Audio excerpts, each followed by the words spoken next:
I'm Aidan Levy, and it's time to connect with John Krychek.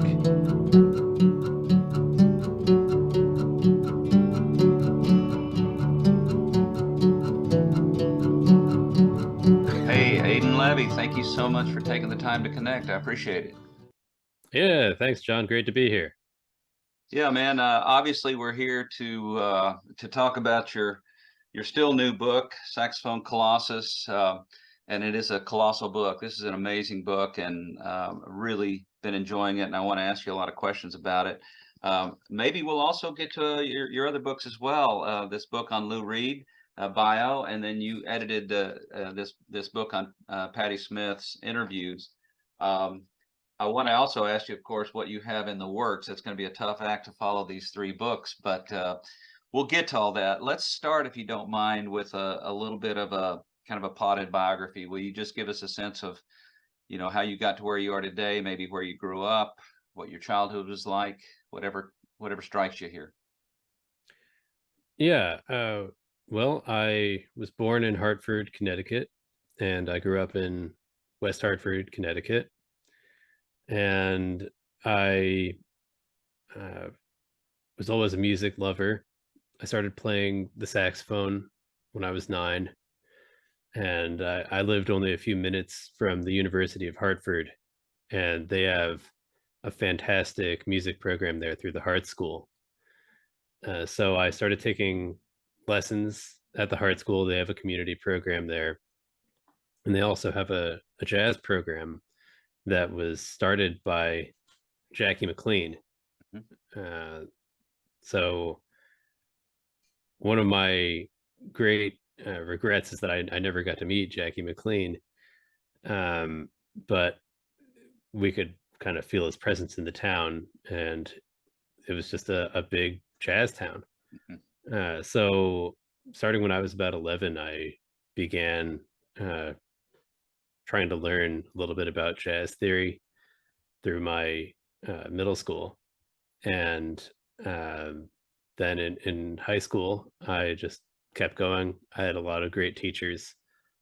Um, that was the school was called Hall High School, and they have a jazz program there with a national reputation. So that was always a dream, was to be involved with that program and to play in the jazz band. So I started on alto saxophone, then switched to tenor, and um, going into my junior year of high school, I picked up baritone saxophone, and that's still the main saxophone that I play. I have it sitting next to me actually right now. So, uh, in terms of Sonny Rollins, uh, Saxophone Colossus was the first jazz album that I bought, and I just listened to that as much as I could. Um, so I've always been a fan, going back to kind of when I first started playing. As far as this book goes, a little more than 10 years ago, I had the opportunity to interview Sonny for Blue Note Records when I was writing editorial content for them. Mhm. And I was so inspired by the conversation that I started looking deeper into his life and music. As I said, I'd already been a huge fan, but I hadn't um, read all the books and seen all the documentaries, which I did quickly after that. And I still wanted to know more. His life story is so fascinating, and he's such a creative genius that I just wanted to know more. So after I published the book on Lou Reed, I considered the possibility of working on something about Sonny. And I didn't think I would be the one to do that, but I was hoping that someone was working on the book. And I contacted Sonny to see if he was all right with my doing this, working on a biography, and if he would participate in some form. And to my surprise, he said yes. And from there, I applied for a fellowship at the Leon Levy Center for Biography at the City University of New York, CUNY, at the Graduate Center. At the time, it was run by Gary Giddens, the esteemed jazz critic and historian. And a few months later, I got a call from Gary saying that I got the fellowship. So at that moment, I knew that I would be writing this book, and uh, took about 7 years from start to finish. And I did a lot of interviews, a lot of research. We can get into some of that. Yeah. But um, yeah, it was really just a labor of love. Is it safe to say that this book has changed your life in some way? In some ways, yeah. I mean, in terms of my outlook, just learning more about Sonny's story and his trials and tribulations and what drives him and his spirituality, his political commitments, his dedication to the golden rule, that all of that has changed my life, I would say. Yes. Hmm. Hmm. Yeah, man, and he was a very spiritual guy. He was a seeker, and someone who, from the outside looking in, could be frustrating, and at times, the fact that he just never seemed to be satisfied. Uh, and you document the sabbaticals and some of the things that as late as 1969 or 70, he was saying he still hadn't quite got there, where he wanted to be on the sax, and that's kind of a mind blower from someone who was listening to those early records. Did you? I'm curious. One question I had: the famous bridge sabbatical. I wonder if my ears are not big enough or trained enough to hear that much of a difference on the before and after. If we look at the bridge record with Jim Hall and compare it to, say, Saxophone Colossus, do you hear much difference in his playing? Well, yes, I do. But I would start by saying that his that the shift, first and foremost, was internal. That he felt more confident with his music after that bridge sabbatical, after he put the time in, working on his technique, working on various exercises that he devised, and going deeper into his spiritual discipline, so that when he returned to the jazz scene full force, he felt more in control. So that's first and foremost. Hmm. But some of those exercises that he worked on during that period, and interval studies that he did, um, studies of different harmonic patterns, you hear some of that coming out as a kind of system or approach to improvisation, beginning with his album The Bridge, which he released on RCA not long after he returned from the sabbatical. Hmm. However, of course, he's still the same person playing. So there's certain uh, characteristics of his harmonic vocabulary, of his rhythmic vocabulary, of his musical persona that never changed. One of the things that fascinates me about Sonny is that he did undergo this constant musical evolution in addition to a personal and spiritual evolution. But even as his music changed, as his sound changed, he always sounded inimitably like Sonny Rollins. You could always identify him. So some people, I think, were expecting when he returned from the bridge sabbatical, he would sound like a different player. But if you think about that for a second, that would be absurd. He was still himself. Yeah. He still had that musical personality. He still had the sound of Sonny, but there are certain elements of his approach, of his vocabulary, of his understanding of harmony, and his technique that he kind of improved on, or really just altered Hmm. through that process. Yeah. Yeah, that makes a lot of sense. Um, I hope you don't mind me bouncing around a little bit. There are a couple other personal questions about you I wanted to ask, and if you don't mind, let's segue there, and then we'll come back to the book. Are you living in Pennsylvania still? Yes, Yeah. yeah, I live in Lancaster, Pennsylvania, for the past 3 years. Uh-huh. But you're Although still. I you're at Columbia as well, though, right? Yeah. So I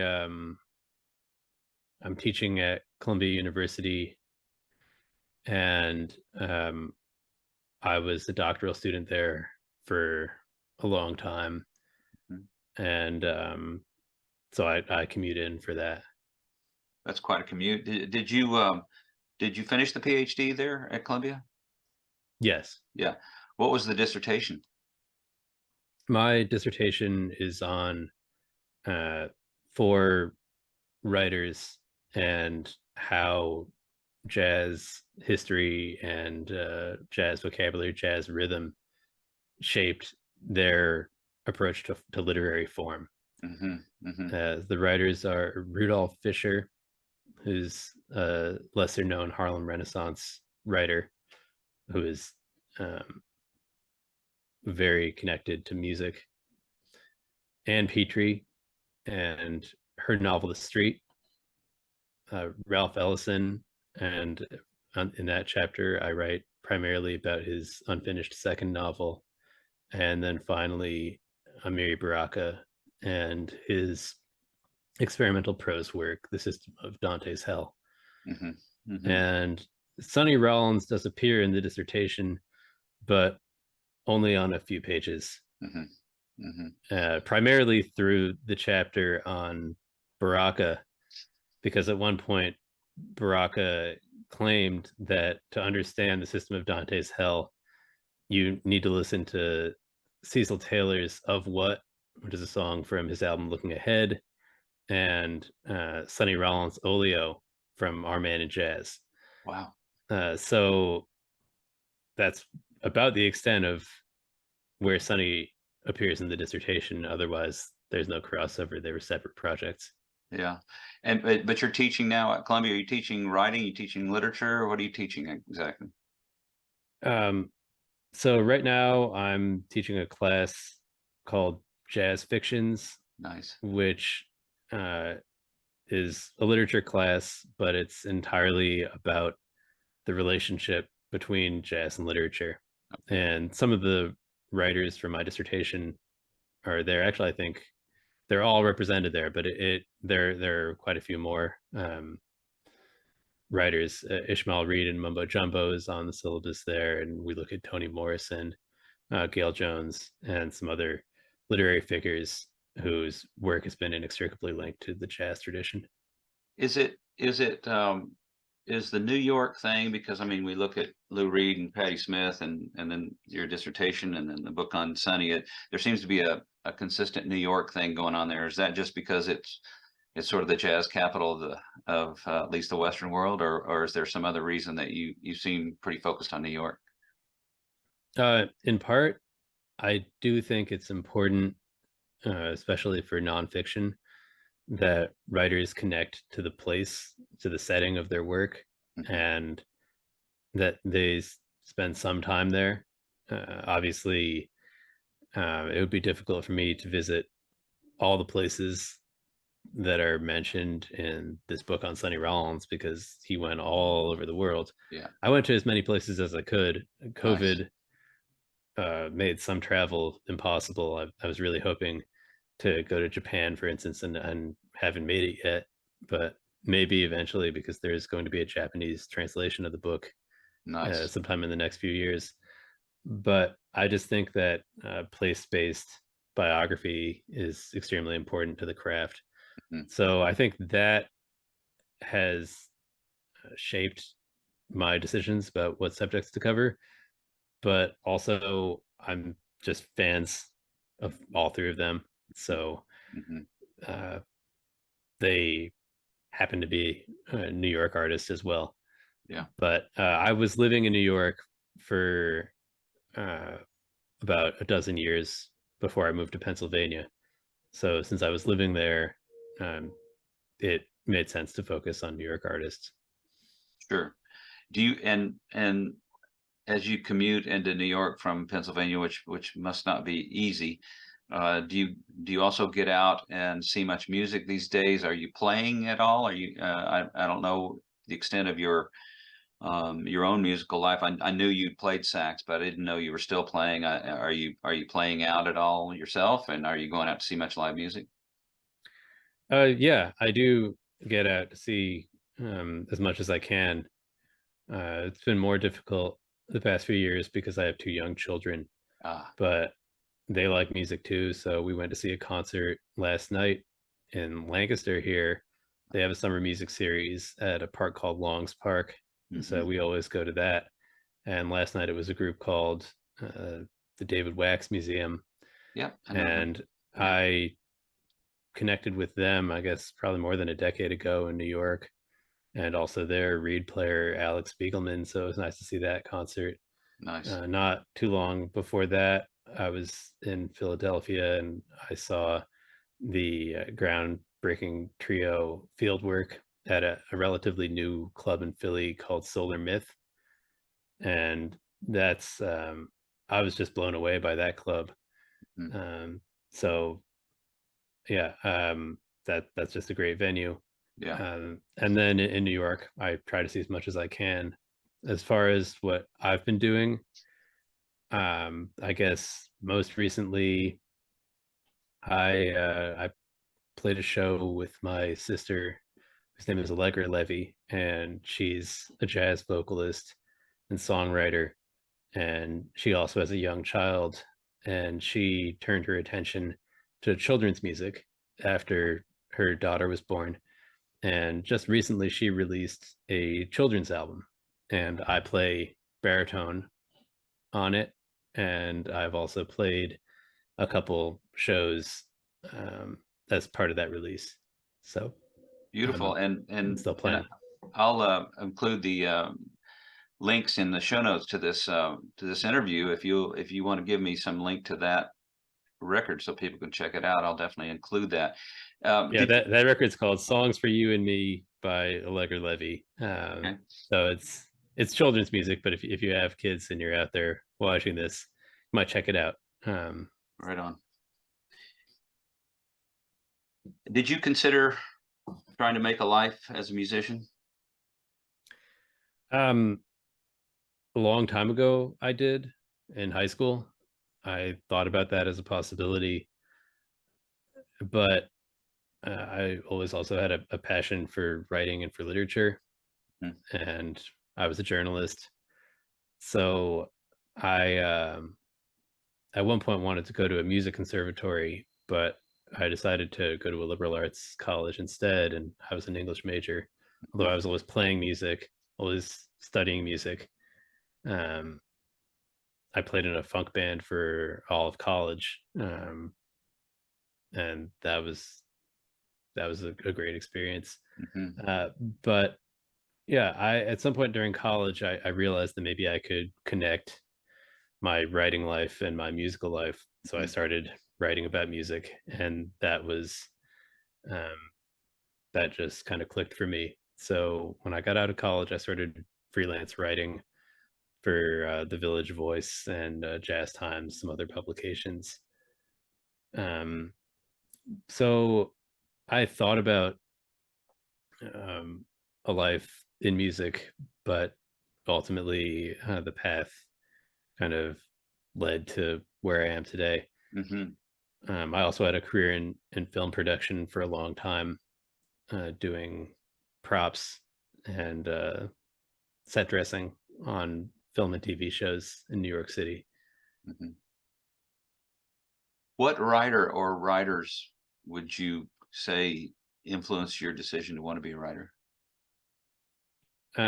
Well, since Gary Giddens already came up, I'll mention Gary Giddens. Another hero is Nat Hentoff, Mm, and I got to interview Hentoff and meet him before he passed, and did this little piece for the New York Times. And I went to his house for the photo. They wanted me to get a photo of him for it, and he was wearing kind of like just his sweats. And I said, do you want to change or anything? He said, no, no, no, no. And I thought that was just kind that's of great. quintessential Nat Hentoff. Yeah. Um, but yeah, I love Amir Baraka's work. some of the writers I mentioned that I'm teaching in this class right now, Toni Morrison. I mean, Mm. Toni Morrison is just always an inspiration. And Gail Jones. So for that class, I'll be reading the book Correadora, which is just brilliant. She wrote it when she was in her 20s. And Toni Morrison shepherded that book. So that's kind of amazing. But I could kind of go on and on with writers who have influenced me, but those are just a few. You know, Ralph Ellison and Invisible Man is a book that I always come back to. yeah, yeah. And it may be cliche, but one kind of literary movement often associated with jazz is the Beats. Did Kerouac and those guys do much for you? Yeah, I mean, I read On the Road when I was, I don't know, about 12 or 13, and that just was kind of mind expanding Yeah. book to read. Yeah. Although I was already playing music, I was already deep into jazz history. But yeah, reading Allen Ginsberg and Kerouac and discovering William S. Burroughs, I mean, this was all kind of formative for me. Right on. I also hosted a radio show in Hartford at Trinity College at their station WRTC for a couple of years when I was in high school. And that was another kind of formative experience that led me down this writing path. Yeah. How old are you? I'm 36. Okay. When you mentioned Ginsberg, I just had this random memory that I saw Ginsberg read at the Bottom Line. It had to be late 80s. So I was going to say maybe you were there, but that's a little before your time. Random memory. I love to get to New York at least once and twice a year to hang out at the Village Vanguard, and man, the ghosts there are just amazing, and they're still, jazz is so alive and well today. It's like a lot of other forms of music. I run into a lot of people who think the only thing happening is Sonny Rollins and Charlie Parker and Monk and those guys, and of course they're still, they show up a lot on my turntable and they're great, but man, there's so much happening today. The music seems pretty vibrant. Do you agree? Oh, absolutely. And that's the project of another great book that came out a few years ago called Playing Changes by Nate Chinen. So the idea was jazz is still vibrant, it's still relevant, it's still a vital art form and a global art form. And he documents that brilliantly in that book. Nice. Jazz is not dead. Well, let's see. What I guess you sort of answered this question. I was going to ask you what got you on to starting that book, and you more or less answered that question. Were there times in this 7 years where you said to yourself, "Oh my God, what have I got myself into?" Yes and no. I I felt the pressure the whole time I was working on it. I never regretted doing it. Yeah. It always felt meaningful. I had I had self-doubt throughout the process. And knowing that the book would be compared to Sonny Rollins was always daunting, terrifying. Knowing that Sonny Rollins would have the book at some point was also terrifying. It's one of the challenges of biography that the biography and the biographer are always held up to the subject, and the subject is a kind of yardstick. And of course, you know, any biographical subject that's worthy of a biography, their greatness probably exceeds the book itself. I mean, I would hope it would. The book is not the person. So I always had it in my head that people might read it and say, it's not as great as Sonny, and I was thinking, well, of course it won't be. Right. This is just something that maybe could help people gain a better understanding of Sonny's greatness. But no, I never regretted it. Just there were moments when I realized that I had years remaining in the project, Yeah. and Yeah. that was difficult to think about. Just when will I finish? And I had deadline pressure as well. Mhm. So, and I missed a few of those deadlines. Mhm. So that was also a challenge. Well, the length itself sort of announces that this is not for the casual reader, right? This is obviously you're trying to do Sonny justice, and knowing that the world deserves a book like this about Sonny. But I'm just curious with the detail in here, and I'll bet your editors even cut out some of the detail, even though it's 700. What is 700 some pages? Did they cut? Did you get some of the material cut? Yes, Yeah, and that's important. yeah, I think that tightening any piece of writing always makes it better. sure. So I made significant cuts to the first draft. Hmm. Um, I cut it about in half, and Wow. maybe not quite in half. Then I had another um, great editor, uh, Michelangelo Matos, who made uh, some artful cuts to the book and really helped shape it. Yeah. Um, and then I also discussed the book at length with Sonny uh, during this process, and I ended up making additions and some changes Gotcha. to the manuscript based on that. But quite a bit of the cut material was salvaged in the notes section. Nice. What I'm really glad that you included so much. I think it was Joe Lovano who I was talking to, who said, "Man, everything's in that book. It's all in there," and there's so much detail about all the sessions, about Sonny's life, the life of the other musicians, and also the milieu. The extreme racism that was going on. There's just so much here. What made you to decide to approach it that way, to make it so comprehensive? Well, um, there had already been a few books on Sunny that were not as comprehensive, and as I said, uh, when I read those books, and they're all well done, I just still wanted to know more. I was still hoping for a more comprehensive book. So in some ways, I tried to write the book that I wanted to read myself. Yeah. Um, and I was hoping that other jazz lovers in the world would feel the same way. Yeah. Uh, so that was part of the approach. There were some precedents, like Robin D.G. Kelly's biography of Thelonious Monk, Yeah. which I I think see it on your is bookshelf brilliant. there. Yeah. Yeah, Yeah. I love that book, um, and I love all of his work. Mhm. So um, that book definitely set a standard that I kind of had in my head as I worked on this.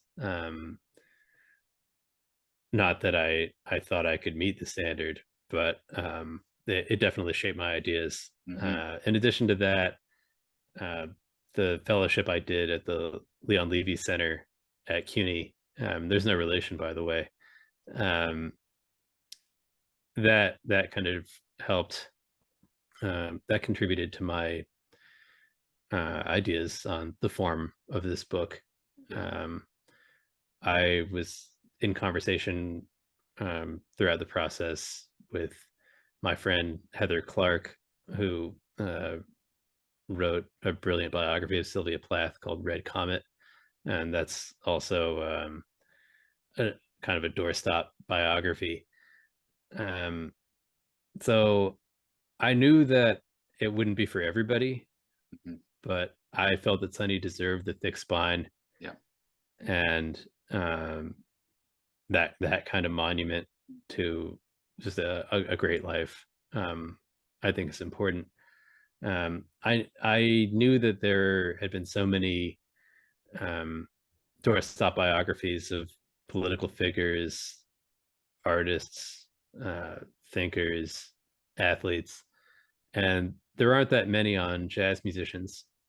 And I just thought that it's important that we have one about Sonny Rollins. That people love to say, um, jazz is kind of part of the lifeblood, is the lifeblood of American culture. Some people say jazz is America's classical music. Some people will say jazz is America's greatest cultural export. And I can interrogate all these claims, but the idea being that it's a central part of our culture, of American culture, and also of global culture. And from the perspective of biography, I just thought, well, if that's truly the case, why aren't there more comprehensive biographies of the great jazz musicians? Now we can look into that deeper as well, and talk about kind of the publishing industry and their financial outlook. Nevertheless, I felt it was important that we kind of add to the list of biographies that we can say, this is a real like paperweight biography. This is a real kind of like, that's a doorstop. This is if we're going to have that kind of book about great cultural and political figures, that I feel that there should be more on jazz musicians. So that was part of the approach too. Well, I for one thank you for taking that approach, because like you, I can't get enough. I mean, he was such a fascinating character, and I thought I knew a lot about him, but I learned a lot reading your book. I didn't realize just little kind of minutia things like that he played on that Rolling Stones record. That was a surprise to me. I had no idea about that. And I knew that the critics were slow to really receive him, but you mentioned Nat Hentoff earlier. Man, he was really slow to come around to Sonny, wasn't he? What took him so long, do you think? I think he just wasn't hearing it at first in the early 50s. And I revere Nat Hentoff as a critic. And I think that he was writing in a time when jazz critics felt more comfortable being critical. Definitely. And right. I'm not trying to make the argument that we need more critical, more negative writing in the body of jazz criticism. But, well, I mean, it depends on what you're writing about. But at that time, Hentoff just wasn't hearing it. And then he came around in the mid 50s. So I wouldn't hold it against him exactly. That was his opinion, and he did come around. He did come around in the mid 50s and did some tremendous writing about Sonny after that. And it wasn't only Hentoff. There were others that just didn't get it because Sonny was kind of changing the vocabulary. So some people weren't ready for it when Sonny first burst onto the scene. But I did want to show in the book that it wasn't like Sonny arrived as this child prodigy and was immediately declared the greatest tenor saxophonist of his generation, and that he kind of emerged as a legendary figure. That he really had to toil in the salt mines for a long time and had a rough go of it being on tour.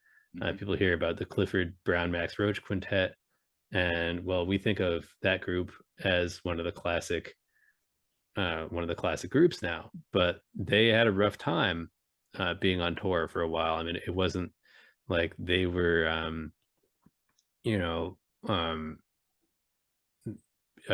getting the highest possible rates and living this cushy lifestyle. Not at all. It was difficult being a touring jazz musician in the 50s and what many people think of as this golden era. It wasn't like they were like on this tour bus and the roads were paved with gold or something like that. I mean, it was hard. Yeah. So that was something I wanted to show in this book, Yeah. was that Sonny had to believe in himself and his fellow artists, and not necessarily pay attention to um, critical headwinds coming his way. Hmm. So, and that's something that remained consistent throughout his career. Um, he tried not to pay attention to critical assessments of his work, and really to focus more on his own vision and what he was hearing. Speaking of that, do you read the critics, what the critical reception on your book? Um, yes, I do. I mean, I thought about not reading anything, but I'd be lying if I said I didn't Yeah, of see what's course. written. I mean, also, It's the been it's been good though. Yeah. yeah, I mean, it's been no, I'm really glad that that readers have gotten something out of the book.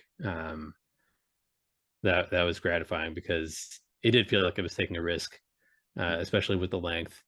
Um, and when you work on a project like this, um, I've had some community, but for the most part, it's kind of just me in a room like where you see me right now, just pounding away at the keyboard for years, Yeah. not having any real sense of how it might be received. Hmm. Um, so as the years go by, that trepidation starts to build too. Sure. Sure. Well, again, congratulations on the book. It's terrific. I really enjoyed it. It needed to be. I think you're right. You met a need in the world. Who would you write about next, or who do you have on your radar to maybe write another bio about? I have a few ideas that I'm thinking about, but nothing that I'm prepared to speak Okay. about at the moment. If I do another biography or something in nonfiction, then I'll want to have a similar process, have it be similarly exhaustively researched, and Sure. also reach out to the subjects and make sure that, or just find out how they feel about the project. So if I decide to write on living subjects, Mhm. um, but in terms of what I'm working on right now, I'm working on an article about a collaboration between Max Roach and Amiri Baraka in the early 90s. That was a musical called The Life and Life of Bumpy Johnson, about the infamous Harlem Underworld figure. Mm. Mhm. And um, there's almost nothing written about this collaboration. It was staged only briefly, but I think it was an important work, and I just want to illuminate something about what they were working on, and what might be possible um, in terms of staging what you might think of as a jazz musical or a jazz opera, or what Amiri Baraka called a bopera. So that's what I'm working on right now. Um, that's an article for a journal called Post 45. Okay. Um, but yeah, as far as future books go, um, if I do another one, it'll be years off. Yeah. But Sure. Yeah. yeah, Yeah. Well, man, I really appreciate you doing this. I'm cognizant of the time. I want to start. I do have some more questions if you don't mind. But let's kind of start winding down. Maybe I'll hit you with some kind of fairly rapid fire questions, and you can answer at whatever length you want. But the idea might be just kind of quick rapid fire answers if you don't mind. Um, yeah, I'll see what I can do in terms of a okay. lightning round. I mean, if you look Yep. at this book, I've never been much of a lightning round kind Right. of Right. guy, Right. but Right. Right. Right. Who are you listening to now? Who's on your uh, turntable? right now, I'm I was just listening to a new there's a new album coming from the guitarist Miles Okazaki Okay. and his group Trickster, and they also have a show coming up in Philadelphia, so I've been checking that out. Okay. Right on. memorable, and this is a one of those Sophie's Choice kind of questions, but because there's been so many, but what comes to mind if I say most memorable show you've attended? What comes to mind immediately is the second date with my wife. We went to see the Allman Brothers Band with Carlos Santana at Jones Beach, and JMO, one of the drummers in the Allman Brothers Band, is a close family friend. Oh, wow. And I just saw him a few weeks ago, and we were jamming for a while. So I was also thinking about that concert, um, because that was always kind of a litmus test. Was like, um, if she could hang with me at this Allman Brothers show. Yeah, And nice. we had a great time. So yeah, that was one memorable concert. I was pretty obsessed with the Allman Brothers when I was a kid. If you could listen to, here's the kind of the deserted island question. You only have one record you can listen to, and let's not do the deserted island. Let's say for the next month, you're only allowed to listen to one record. What would it be? Sonny Rollins, Night at the Village Vanguard. Okay. Bob Dylan, what does he mean to you? Bob Dylan means a lot to me. I mean, he kind of has been very influential in terms of how I think about music and literature. And yeah, I mean, we could do a whole Sure. talk on Dylan. Yeah, and the world probably does not need another Bob Dylan book at this point. I think I think we although there's probably still so much to say. He's so fascinating. Yeah, I have no plans. I don't. No, I won't be writing a book on Bob Dylan, but Right. yeah, I'm a big fan of Dylan. Yeah. If not a writer or a musician, what might you have done with your life? I know that's another one of those kind of silly questions because that's what you have done and that's who you are. But any other professions come to mind if you couldn't have been a writer or a musician? Um, I could have been a public defender. Okay. Okay. Pet peeves? What pisses you off? What pisses me off? I think it just something that pops into my head is a certain kind of grammarian who um, who also gets it wrong. Yeah. Yeah. Okay. Okay. Uh, and that just reminded me of something that I'm sorry if this is kind of an odd connection, but in you published an essay recently in Tidal magazine about Sonny's own writing. Are you aware of any efforts to get any of that published? Yeah, so there's a book on the way um, out of England that's some kind of selected writings of Sonny Rollins Nice. by a scholar named Sam Reese, and Okay. I actually helped him a lot with that project. Cool. So yeah. I think the reason I thought that is, if I'm not mistaken, Sonny was kind of, probably still is, a little worried about his own grammar. Did I make that up, or is that something that he was kind of concerned about? Uh, well, Sonny is always his own worst critic, so he always holds That's for himself sure. to the highest possible standard Yeah. in all regards, really. Yeah. So Yeah. yeah. Advice for another cliche question, man. Sorry. Advice for young writers. If you had a nephew or a niece who said, "I want to be a writer when I grow up," what kind of advice might you give them? Just read a lot and pursue subjects that you're passionate about. Yep. Yep. Well, hey, Aidan, thank you so much for taking this time. I really appreciate it. I really enjoyed the book and look forward to seeing what you have coming next. In the preface to the Patti Smith book, you wrote that there'll always be room on your bookshelf for another Patti Smith book. There'll always be room on my bookshelf for another Aidan Levy book. Oh, thank you. I look forward to seeing what you do next, and I wish you all the best.